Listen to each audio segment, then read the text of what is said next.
பேர் வந்து செந்தமிழ் செல்வி. நான் அண்ணா நகர் தொகுதியிலேருந்து பேசுகிறேங்க. இளைஞர் ஆட்சி ஸ்டாலின் ஃபஸ்ட்டு வந்தப்பயே எங்களுக்கு ரோடுலாம் நல்லா பண்ணி கொடுத்தாரு. ரோடெல்லாம் மெயினாக நடக்கிறதுக்கான உண்டான வசதியெல்லாம் எங்களுக்கு எப்படியாப்பட்ட ரோடு வேணுன்றத அவர் வந்து கேட்டு அதுக்கேற்ற மாதிரி செஞ்சாங்க. ரெண்டாவது மகளிர் உரிமை தொகை அது வந்து எங்களுக்கு ரொம்ப யூஸ்ஃபுல்லாக இருக்குது சார். ஏன்னா பார்த்தீங்கன்னா 1000 ருபீஸ்ன்றது ஒரு பெரிய விஷயம்.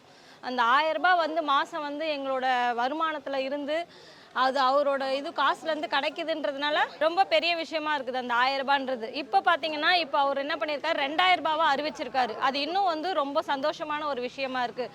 அப்புறம் படிக்கிற குழந்தைங்களுக்குலாம் பார்த்தீங்கன்னா 1000 ரூபாய் மாத உரிமை தொகை, அதுக்கப்புறம் +2 முடித்த உடனே 1000 ரூபாய் போடுறாரு. அது மாதிரி நிறைய நலத்திட்டங்கள்லாம் இருக்குது சார் இங்கே. போன வாட்டி பார்த்தீங்கன்னா மோகன் அப்படின்றவர் நின்னார் எம்எல்ஏவா. அவர் வந்து நிறைய கேட்காதே நிறைய நலத்திட்டங்கள்லாம் செஞ்சார். இப்போ வந்து புதுசாக வந்து சிற்றரசன் ஒருத்தர் வந்திருக்காரு.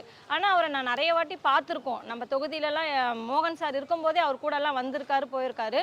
இப்போ இந்த வாட்டி அவர் நிற்கிறாருன்னு சொல்லியிருக்காங்க. அவரும் நிறைய நலத்திட்டங்கள்லாம் அறிவிச்சிருக்காரு, நல்லா செய்கிறாரு.